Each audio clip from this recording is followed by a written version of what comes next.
जय श्री कृष्ण। श्रीमद् भगवद गीता अध्याय 14 श्लोक 10। राजस्तम अस्चाभिभूया सतत्वं भवति भारत। रजा सतत्वं तमश्चैव तमः सतत्वं रजस्तथा। हे भरतपुत्र, कभी कभी सतोगुण रजोगुण तथा तमोगुण को परास्त करके प्रधान बन जाता है, तो कभी रजोगुण सतो तथा तमो को परास्त कर देता है, और कभी ऐसा होता है कि तमोगुण सतो तथा रजोगुण को परास्त कर देता है। इस प्रकार श्रेष्ठता के लिए निरंतर स्पर्धा चलती रहती है। तात्पर्य: जब रजोगुण प्रधान होता है तो सतो तथा तमोगुण परास्त रहते हैं। जब सतोगुण प्रधान होता है तो रजो तथा तमोगुण परास्त रहते हैं। जब तमोगुण प्रधान होता है तो रजोगुण तथा सतोगुण परास्त होते हैं। यह प्रतियोगिता निरंतर चलती रहती है। अतएव जो कृष्ण भावनामृत में वास्तव में उन्नति करने का इच्छुक है, उसे इन तीनों गुणों को लांघना पड़ता है।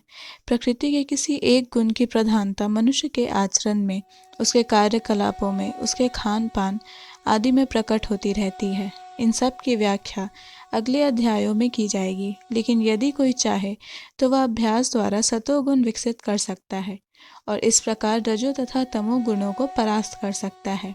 इस प्रकार से रजोगुण विकसित करके तमो तथा सतोगुण को परास्त कर सकता है, अथवा कोई चाहे तो वह तमोगुण को विकसित करके रजो तथा सतोगुण को परास्त कर सकता है। यद्यपि प्रकृति के ये तीन गुण होते हैं, किंतु यदि कोई संकल्प कर ले तो उसे सतोगुण का आशीर्वाद तो मिल ही सकता है और वह इसे लांघ कर शुद्ध सतोगुण में स्थित हो सकता है, जिसे वासुदेव अवस्था कहते हैं, जिसमें वह ईश्वर के विज्ञान को समझ सकता है। विशिष्ट कार्यों को देखकर ही समझा जा सकता है कि कौन व्यक्ति किस गुण में स्थित है। जय श्री कृष्ण।